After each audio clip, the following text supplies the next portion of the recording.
Entonces, para comprender un poco los rigores de lo que vamos a abordar en esta edición de Sapiens, vamos a irnos hasta la capital del estado. Allá vamos a hablar con Nilton Ángelo. Con él vamos a tratar de aterrizar los temas más puntuales que nos ayuden a contextualizar el por qué es importante analizar la pederastia, pero también encontrándole la diferencia a la pedofilia, hablando de todo este contexto que nos puede ayudar a comprender de verdad por dónde y por qué es tan urgente hablar de este tema, socializarlo, conocerlo, informarse. A ver, hasta la capital del estado con Nilton Ángelo. Una vez más, hasta la capital del estado, una vez más con Nilton Ángelo. Nilton, querido, ¿cómo estás? Bienvenido a Sapiens. ¿Cómo estás, Ángel? Un gusto venir cada vez que pueda. No, gracias, de verdad. Valoramos un montón siempre tu participación por el bagaje, porque tienes una manera muy didáctica de poder compartir los criterios y también por el trabajo que realizas junto a IPAS. Hoy nos toca hablar de pederastia, este tema que casi es tabú, que muy poca gente lo entiende, que se confunde con pedofilia. Si te tendría que pedir que nos hagas una primera aproximación del por qué pederastia no tiene nada que ver con pedofilia, o al menos no están tan íntimamente involucrados. Bueno, a ver, precisando, pedofilia no es un trastorno sexual. Así lo determina el DSM-4, que es un manual para diagnosticar trastornos de identidad, personalidad, todo ese tipo, ¿no? De la Asociación Americana de Psiquiatría, ese es el DSM, ¿ya? Ya. Me baso en el 4 todavía porque el DSM-5 ya tiene un poco más, están empezando a trabajarlo, hay aceptación. Bueno, el punto es que así lo determina el DSM, como un trastorno sexual. ¿Qué se caracteriza ese trastorno? Es que la pedofilia existe un amor estricto por los niños, ya sea de parte de hombres o mujeres. Ahora, una característica muy importante es que la pedofilia no necesariamente es de un adulto de 30 años con un niño de 7 años. Ya. Habla de un margen de 5 años más o menos. Entonces, podríamos estar hablando de personas de 18 años con personas de 13 años, 11 y 12 años. Entonces, habla de un margen de 5 años el DSM-4. Entonces, ahí tendríamos que ir un poquito viendo, ¿no? Ahora, la pedofilia es un trastorno sexual como una preferencia, un amor a los niños. ¿Qué es lo que pasa cuando hablamos de la pederastia? Este amor que se tiene por los niños tiene una barrera. Esa barrera cuando la pasa, es decir, va a consumar ese deseo sexual que tiene, Sí. entonces en ese momento ya se convierte, se materializa en un acto sexual con niños. Y eso es la pederastia, Ujú. ¿no?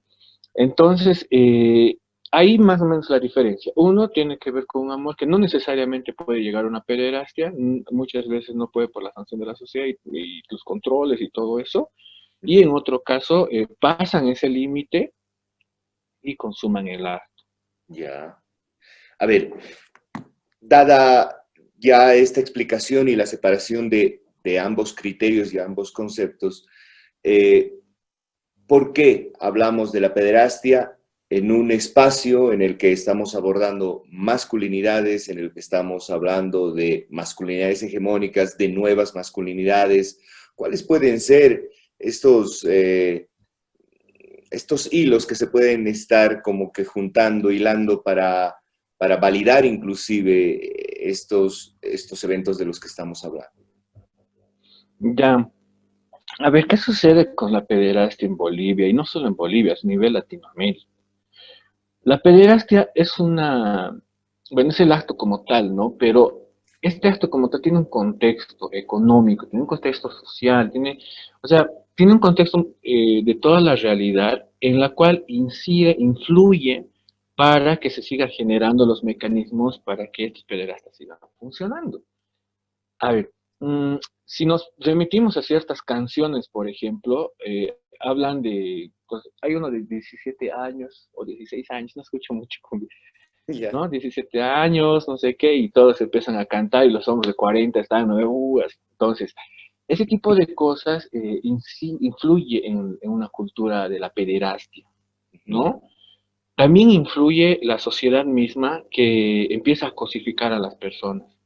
Aquí viene un tema de masculinidad. El hombre cuando tiene un deseo sexual o quiere manifestar cierta relación amorosa hacia otra persona, en algún momento llega el mandato de masculinidad y hace que cosifique a la persona, que la vuelva objeto, que la vuelva cosa.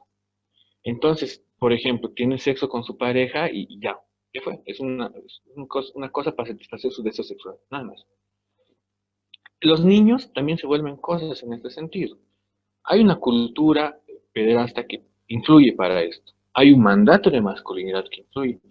Ahora, ¿cuál es el conflicto en todo esto? En el tema de agresiones sexuales, ¿no? Hablamos más de hombres que de mujeres, Sí. ¿no? Eso es por muchos motivos. Tiene un discurso de patriarcal, machista. Hay una autora que me encanta, la amo muchísimo, algún día espero que la invite, se llama Rita Segato. En un libro, ella habla sobre el mandato de la masculinidad de la violación. O sea, todos los hombres somos posibles violadores, Ujú. porque tenemos un mandato de masculinidad. La violación para el hombre no es un acto delictivo en realidad, sino es un acto para restaurar nuestro poder, que lo hemos perdido en otro espacio o en el mismo espacio, Wow. ¿no? Entonces, con los niños también funciona de la misma manera. Eh, Hay más hombres que son violadores, ¿no? Incluso aquí hay una cosa bien interesante, que hablan de pederastas situacionales y pederastas preferenciales.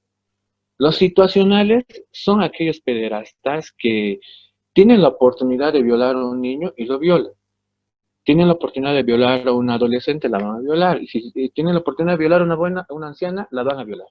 Ujú. Esos son situacionales, tienen el momento, el espacio. Pero los preferenciales ya son sistemáticos, tiene que ver mucho con esa preferencia por niños. Ahora, ¿qué me voy con esto? ¿Por qué hay pederastas situacional y hay un preferencial? O sea, el mandato de masculinidad aquí se ve claramente. Tiene la oportunidad de violar a alguien, lo va a hacer, porque es un mandato para él, Ujú. ¿no? Entonces, hay estas situaciones. Y para terminar, hace mucho tiempo hay movimientos de personas con preferencias hacia los niños, preferencias sexuales a los niños, llámense pedófilos, llámense pederastas o lo que quieran llamarse, Ujú. que empiezan ahora a manifestarse con mucha fuerza, ¿no? Para poder entrar a una legalización de algún tipo de este tipo de relaciones, Ujú. llamándolo una nueva masculinidad. Cosa que no es cierto. Las nuevas masculinidades se han planteado para hacer un activismo político contra una masculinidad hegemónica, fuera de este mandato de violación, fuera de mandatos de poder, fuera de mandatos de control y dominación. Pero aparecen estos cuates y vienen a pedir eso. Wow. Entonces es muy prudente en un programa de masculinidades decir qué es una nueva masculinidad, a qué nos referimos, ¿y por qué este grupo no puede llegar a ser reconocido con esto? Y a la misma vez alertar a los padres de familia que estos grupos se mueven por redes sociales, Claro. ¿no? Ujú. Y las guaguas les das el celular, incluso yo tengo mi hija y ve YouTube y tengo que estar cuidando en YouTube que no salgan videos de reggaetón para hipersexualizarla, tengo que estar cuidando que no salgan dibujos muy extraños que no nos damos cuenta que hay muchas morbosidades sexuales, o sea, y eso es en el YouTube normal. En el YouTube Kids, que es para niños, es peor, es un mar de Wow. pedófilos. Imagínate, es un tema que nos aqueja a todos, me parece, aunque no tengas guaguas, es Claro. muy sensible. No, no, es inquietante además lo que nos dices, que empiecen a surgir movimientos que quieran validar y que lo coloquen como una nueva elección sexual, el hecho de validar la relación que se puede tener con niñas, niños o adolescentes. Esto verdaderamente nos llama poderosísimamente la atención y realmente nos ha sacudido, Nilton, con este detalle que no muchos, desde luego, lo conocen. El otro tema es comprender que muchas veces cuando escuchamos pederastia, inmediatamente lo vinculamos al sacerdocio, a ese vínculo que tienen los sacerdotes católicos con sus novicios o con niños que van a brindar servicio de catequesis o de monaguillos en las iglesias, o niños que viven en orfanatos que normalmente están administrados por clérigos. Pero la pederastia desde luego supera y por mucho en los eventos que desde luego podrían estar más asignados a la curia. Sí, sí. Bueno, hay espacios, ¿no? Donde se ha empezado a sistematizar el trabajo de los pederastas. Incluso hay manuales para cómo acercarse a niños. Wow. Hasta ese nivel se llega, ¿no? Y que en estos grupos se mueven este tipo de cosas, ¿no? Justifican, por ejemplo, su deseo sexual con los niños como un acto de formación. Como en la antigua Grecia, ¿no ve? Tenían a los niños, a los efebos, los Sí, tenían para que los empiecen a educar políticamente, como guerreros, pero también sexualmente. Siguen manteniendo la misma lógica. En las escuelas también hay profesores que se pasan tocando a las guaguas, ¿no? O sea, los espacios están por todo lado. E incluso por este otro lado también hay casos de mujeres, ¿no? Que son los menos, pero tampoco, están algunos invisibilizados, pero también existen en algunos casos. claro. Así Sí, que sí. también hay los tíos que violan a todos los niños de la familia, ¿no? Existe y que toda la familia se calla, ¿no? Y eso es sistemático. Entonces, los espacios con niños siempre están eh, con este tipo de peligros, ¿no? Wow. Milton, ¿cuál es el trabajo que ustedes realizan desde IPAS para abordar este tema en los talleres que comparten con diferentes poblaciones? Bueno, lo primero que trabajamos en esa temática eh, es la sensibilización, ¿no? Necesariamente tenemos que aprender por qué somos hombres, cómo somos hombres, Ujú. porque no es de decir, oye, estás haciendo mal, cambia, ya, bueno, voy a cambiar, o sea, no funciona así. Claro. Primero necesitas un por qué tengo que cambiar, por qué yo tengo privilegios, domino en la casa, me sirven la comida, o sea, ¿por qué tengo que cambiar? Yo soy feliz así. Entonces se le empieza a hablar, a sensibilizar sobre las necesidades de otros, sobre sus necesidades. Luego pasamos al tema de derechos humanos, derechos sexuales, derechos reproductivos, que viene con todo un contexto, ¿no? Que no solo es de que las personas tengan derecho porque son personas, sino que tiene que ver con un discurso de vida, de cómo vivir la vida en colectivo. Ujú. ¿Mm? Entonces, tiene que ver mucho más allá, es mucho más grande. Entonces empezamos a hablar cómo funciona, cómo le puede afectar, qué son los costos de la masculinidad, que tenemos una patada de costos, y cómo esto va afectando su vida, cómo va lastimando a otros, ¿no? Y esto también es cíclico. Por ejemplo, si vos lastimas a un niño, como te dije la anterior vez, entonces, el niño va a retribuir en otro espacio porque él se ha formado de la misma manera y él tiene que ejercer poder en algún otro momento. Hay los casos de niños violados que también después de haber sido callados tanto tiempo también incurren en estas prácticas, ¿no? Como hombres, pero no es porque han sido violados necesariamente, sino porque el mandato de masculinidad de violación también los permea a ellos. Milton, te agradezco mucho. De verdad nos das además como el contexto de inicio que queríamos para poder plantear este tema hoy en Sapiens. Te agradezco de verdad todo el trabajo que realizan con IPAS, te agradezco la apertura para poder hablar de estos temas y que nos los puedas compartir.